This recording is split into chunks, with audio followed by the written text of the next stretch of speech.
السلام عليكم. دائما في إطار التمارين أو سلسلة التمارين حول les espaces et les sous-espaces vectoriels، غادي نقترح عليكم التمرين الخامس.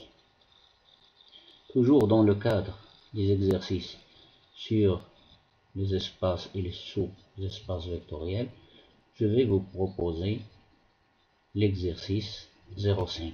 Alors, cet exercice est un exercice type que la plupart des gens ou bien des élèves n'ont pas l'habitude de voir. C'est pas surtout les élèves qui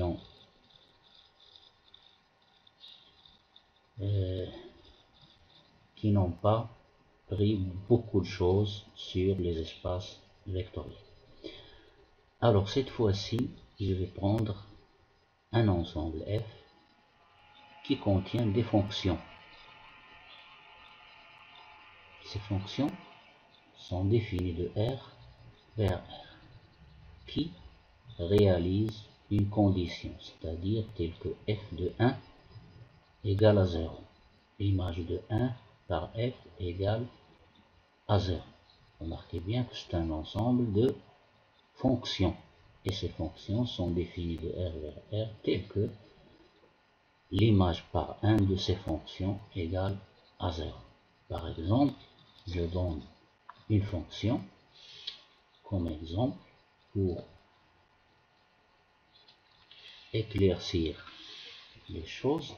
Alors je donne la fonction par exemple f définie de l'ensemble R vers l'ensemble R qui à chaque x associe f de x par exemple égale à x moins 1. Alors vous voyez bien que f de 1 égale à 1 moins 1 égale à 0. Donc cette fonction est là, elle appartient à cet ensemble, à l'ensemble F. Donc dès le début maintenant, d'après cet exercice, ou bien d'après cet exemple, je constate que l'ensemble F est non vide.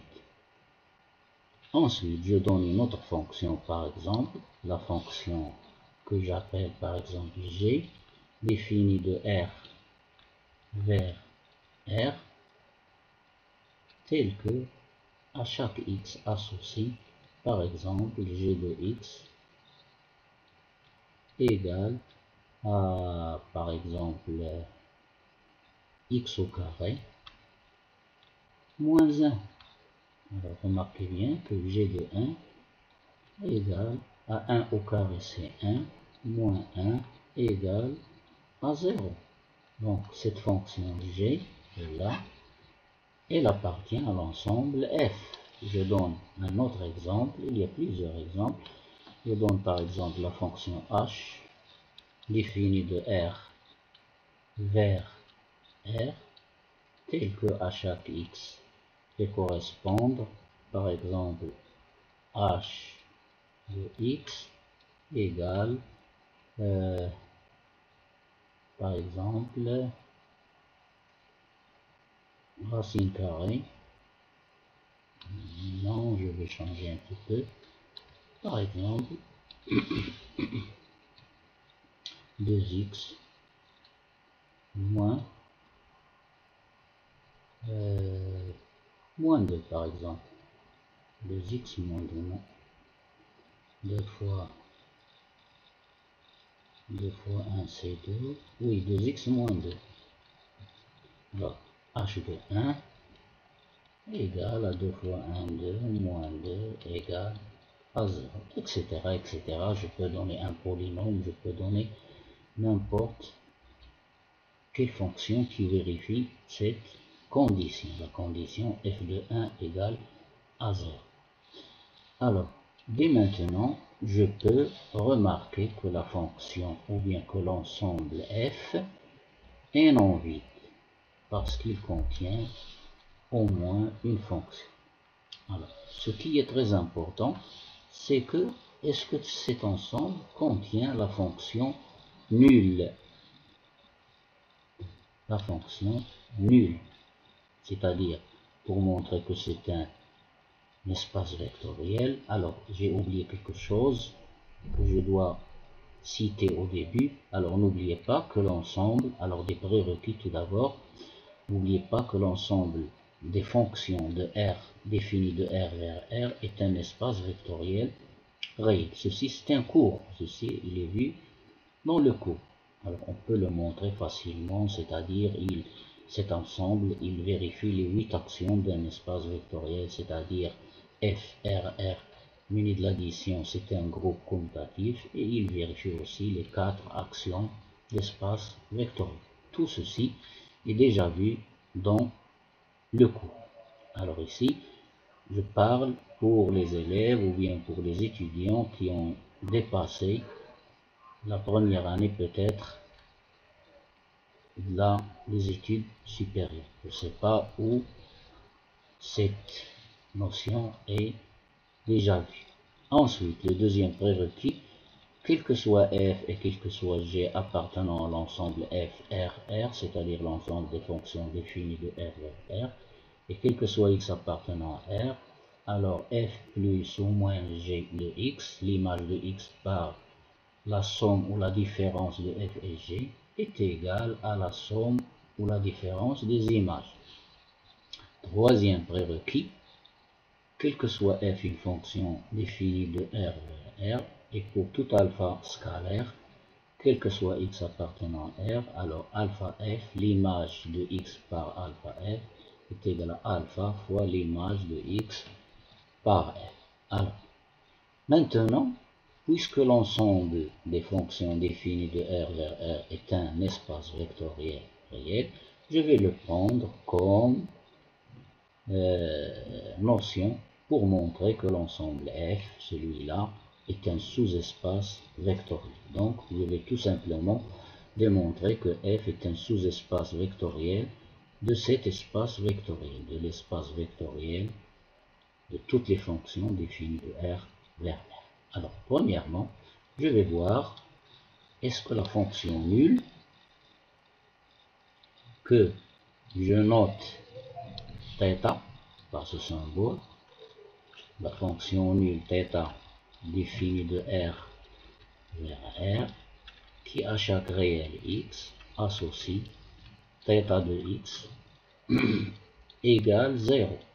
C'est-à-dire ceci, c'est la définition de la fonction nulle. Alors je me demande maintenant, est-ce que la fonction θ appartient, et je mets un point d'interrogation, à l'ensemble F. Alors, pour montrer que θ appartient à l'ensemble F ou non, je dois vérifier est-ce que l'image de 1 par la fonction θ égale à 0. Alors, l'image, on a l'image par la fonction θ de 1, ici je remplace x par 1, est égal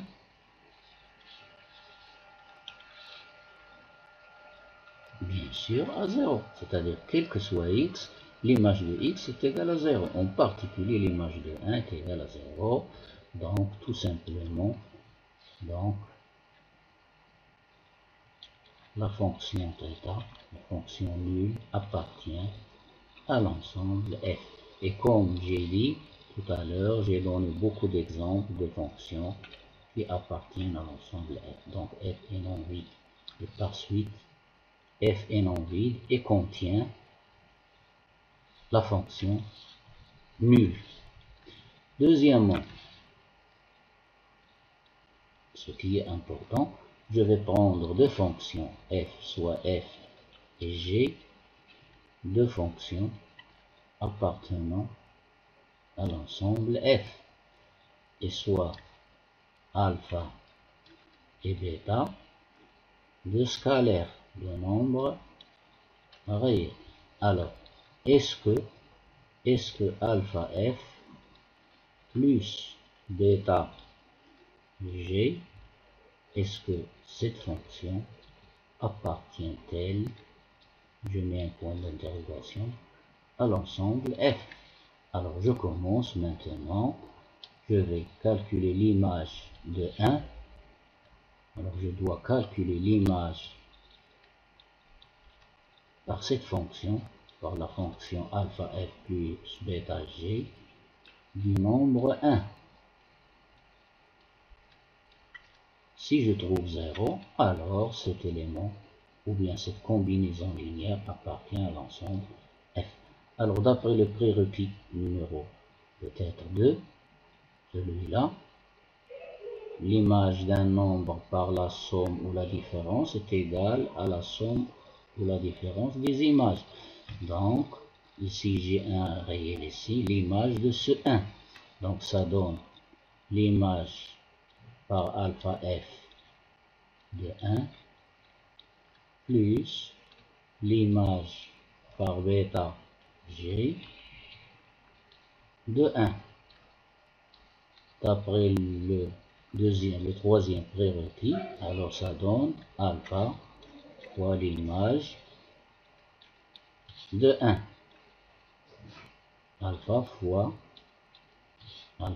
l'image de 1 par f plus bêta fois l'image par g de 1 égale, puisque f et g appartiennent à f, donc l'image par 1 de f égale à 0. Donc j'obtiens alpha fois 0 plus bêta fois 0. G de 1 égale à 0. Pourquoi? Parce que la fonction g appartient à f fois 0. Alpha fois 0 c'est 0, plus bêta fois 0 c'est 0, ça donne 0. Donc j'ai montré que l'image par cette fonction, par alpha f plus bêta g de 1 égale à 0.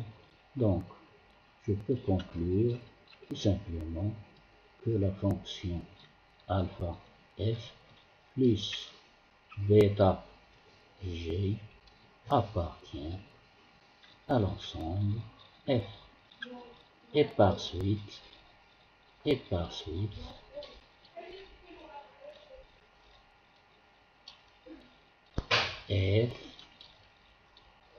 est un sous-espace vectoriel de l'espace vectoriel des fonctions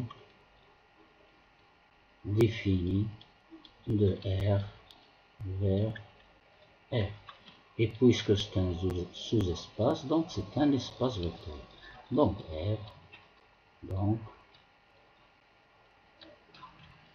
F lui-même est un espace vectoriel. Un espace vectoriel réel. Et voilà pour cet exercice. C'est un exercice très simple et très facile. C'est pas difficile. À la prochaine fois. إلى اللقاء.